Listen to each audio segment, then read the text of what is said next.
You're watching Daily News Podcast on Mangalore today, where news breaks and stories unfold. From the latest updates to in-depth analyses, we're here to keep you informed and engaged.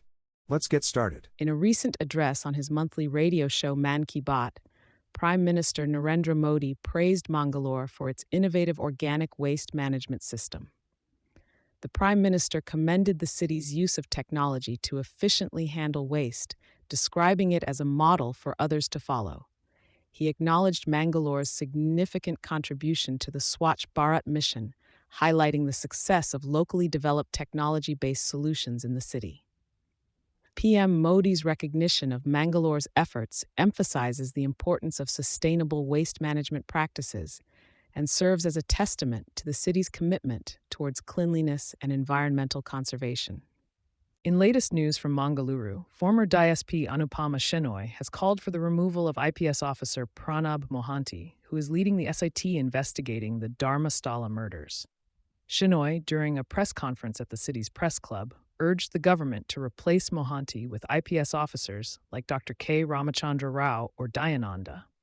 Shenoy highlighted concerns regarding Mohanty's expertise in cybercrime, not in handling cases like rape and murder. She also pointed out suspicions surrounding Mohanty's appointment, linking it to a High Court writ petition related to cybercrime. Shenoy referenced the tragic case of DySP M.K. Ganapathy, who had named Pranab Mohanty before his suicide, hinting at political influence. Calling for prompt action, Shenoy emphasized the need for the government to reconsider Mohanty's appointment and assign the case to a more suitable officer based on police sentiments. In a groundbreaking achievement, Mangaluru's Remona Pereira, a final-year BA student at St. Aloysius College, has set a world record by performing Bharatanatyam continuously for 170 hours over 7 days without a break. Recognized by the Golden Book of World Records, her remarkable feat surpasses the previous record of 127 hours.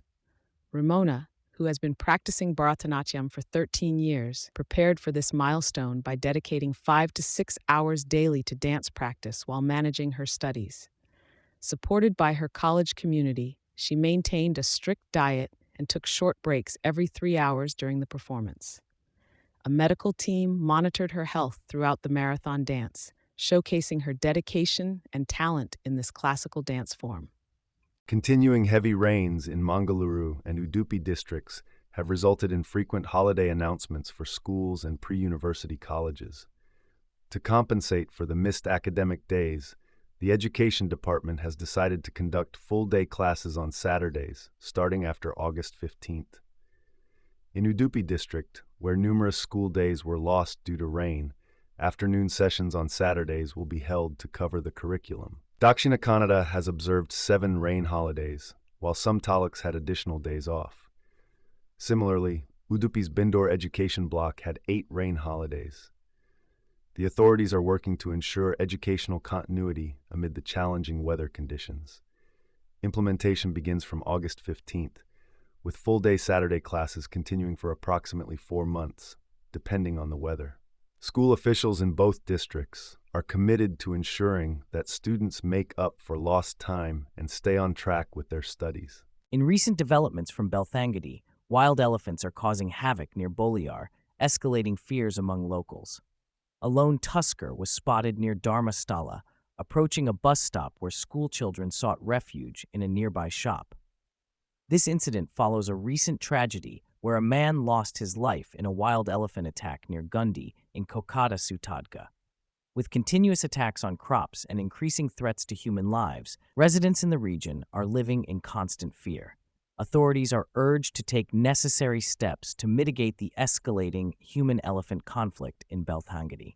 Tragic news from Sulia as a 67-year-old woman, Kamala Chetkar, lost her life in a road accident near Kalagundi post office.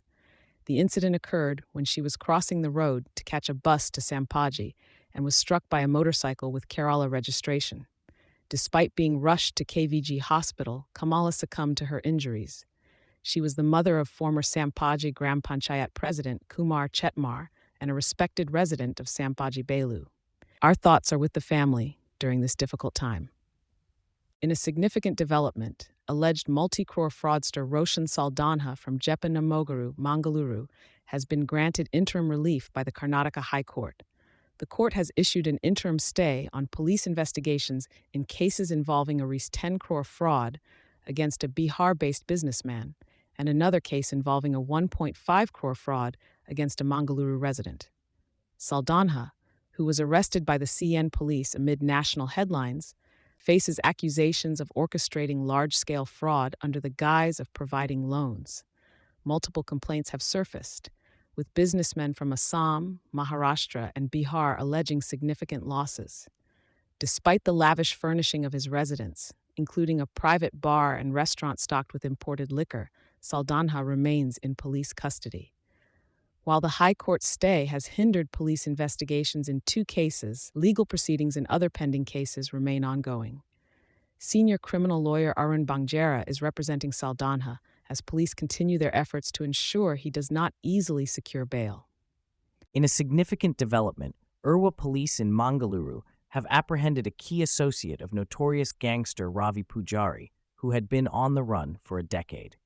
The arrested individual, identified as Karad Ganesh Laxman Sakat, was involved in a shootout at Bharati Builder's office in Bejai on the orders of Pujari. Despite a warrant against him issued by the JMFC 3rd Court in Mangaluru, Sakat had managed to evade the authorities for years. With meticulous planning, the Urwa police team tracked him down to Pandharpur in Maharashtra and brought him back to face justice. This isn't Sakat's only brush with the law, as he also faces an Arms Act case in Karad, Satara district. Stay tuned as more updates unfold on this developing story. The rainfall has subsided in the coastal districts and Malnad region, but the heavy rains in the Western Ghats have caused a significant rise in water levels in the reservoirs of the Krishna and Kaveri river basins. Flood warnings have been issued for areas downstream of these basins due to the heavy outflows from the reservoirs. The Kalaburagi district has issued a flood alert for the Bhima River following a release of 42,000 cusecs of water from the Ujjani Reservoir in Maharashtra. Reservoirs like Almaty and Narayanpur have seen high inflows, leading to massive discharges downstream. The Hidkul Dam is nearly full, with authorities urging people along the Ghataprabha and Hiranyakeshi rivers to move to safer locations. In the south, Srirangapatna is facing floods due to outflows from the Krishnaraja Sagar Reservoir. Boating at the Ranganathitu Bird Sanctuary has been halted. The Kaveri River is flowing above the danger mark in some areas, affecting communities and landmarks. The continuous rain and gusty winds are causing damage to infrastructure, including toppling trees and electricity poles. Stay safe and vigilant during these challenging times. A major landslide near Managudi in Kadaba has once again disrupted traffic between Bengaluru and Mangaluru. The incident is a result of unscientific construction works in the area, leading to frequent landslides. This morning, hundreds of vehicles were left stranded, causing inconvenience to passengers. Clearing operations are in progress to restore normal traffic flow. Locals are expressing their frustration against NHAI due to repeated landslides at the same spot in the past week. Stay tuned for more updates on this developing situation in Dakshina Kannada district. In Mangalore today, the city traffic police are cracking down on traffic violators in the area. Deputy Commissioner of Police K. Ravishankar addressed complaints about violations at a grievances redressal meeting, where it was revealed that 78 cases of riding without a helmet were reported, resulting in a fine collection of 38,600. The police also booked cases for triple riding and other violations. Additionally, unauthorized vegetable markets under the Thokotu flyover were highlighted, causing concerns for both hygiene and traffic flow. Police Commissioner Sudhir Kumar Reddy emphasized the ban on DJ music during events and urged the public to report nuisances by calling 112. Stay tuned to Mangalore today for more updates on local developments. The Rajya Sabha witnessed chaos as opposition MPs continued to disrupt proceedings over the Special Intensive Revision (SIR) exercise. In a historic moment for Indian chess, Divya Deshmukh triumphed over Koneru Humpy to secure the FIDE Women's World Cup title in Batumi, Georgia. The 19-year-old from Nagpur is now India's 4th female grandmaster, joining the ranks of Humpy, R. Vaishali, and Harika Dronavali. After a thrilling final, Divya emerged victorious in the tiebreaker round, showcasing her talent and determination. This remarkable win not only earns her the prestigious Grandmaster title, but also secures her a spot at the upcoming Women's Candidates Tournament. With her extraordinary achievement, Divya Deshmukh has etched her name in the annals of chess history, becoming the 88th chess player overall to attain the esteemed Grandmaster status. In a major breakthrough, 3 foreign terrorists suspected to be linked to the heinous Pahalgam attack on April 22nd have been reported killed in an encounter with security forces in the Lidwas forest area near Dachagam National Park, Srinagar. The joint operation, named Op Mahadev, conducted by the Indian Army and Jammu and Kashmir Police after specific intelligence inputs, has led to the elimination of these terrorists. Initial reports indicate their affiliation with the Pakistan-based group Lashkar-e-Taiba. This development marks significant progress for security forces following the tragic Pahalgam attack that claimed the lives of 25 tourists and a local resident. The area remains under tight security as the combing operation continues to ensure the complete neutralization of any remaining threats. In a dramatic turn of events in the National Parliament, the highly anticipated discussion on Operation Sindoor faced a setback due to opposition protests, leading to a delay in proceedings. The opposition demanded an assurance from the government regarding the immediate discussion on the Special Intensive Revision (SIR) of voter rolls in Bihar, a contentious issue ahead of the state elections. However, the government refused, labeling the demand as deceptive.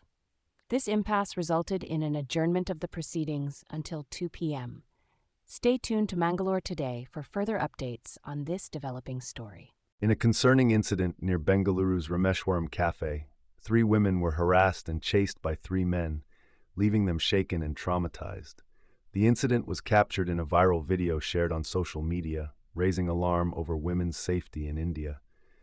The women described how the men followed them relentlessly, even after attempts to seek help from an auto driver who seemed uninterested. The video, shared by Suha Hana88, has ignited a debate on women's safety, with users urging the girls to file a police complaint and take precautions when being followed. This incident underscores the urgent need for enhanced support and protection for women in public spaces. We hope for swift action to ensure the safety and security of all individuals. Tragedy struck in Hydergarh, Uttar Pradesh, as a stampede at the Avsaneshwar temple claimed the lives of 2 devotees and left 32 others injured during the Jalabhishek ceremony. The chaos ensued after a live electric wire, broken by monkeys, fell on a tin shed, sparking panic among the worshippers. District and police authorities rushed to the scene to manage the situation. The injured were taken to Trivediganj and Hydergarh community health centers for treatment. CM Yogi Adityanath extended his condolences and directed officials to provide immediate relief and proper medical care to the victims. The incident follows a similar tragedy at the Mansa Devi Temple in Haridwar, Uttarakhand, where 8 people lost their lives in a stampede just a day prior. An investigation is ongoing to ascertain the exact cause of the mishap. In the midst of the Operation Sindoor debate in the parliament, a political storm brews over remarks made by Congress veteran P. Chidambaram regarding the Pahalgam terror attack. Chidambaram raised questions on the origin of the terrorists responsible for the attack, suggesting they could be homegrown, not necessarily from Pakistan. BJP has hit back, accusing Congress of defending Pakistan and neglecting national security. Chidambaram criticized the government for not disclosing NIA's findings post-attack and questioned the transparency of Operation Sindoor. The opposition leader's comments have ignited a debate, with both parties clashing over the handling of the Pahalgam incident and ceasefire decisions. As the parliament gears up for discussions, opposing views on national security and foreign policy are set to take center stage. Thank you for joining us on today's journey through the news. For more in-depth stories and updates, don't forget to visit mangaloretoday.com. And if you value staying informed, please subscribe to our channel for timely updates. Good night, and take care.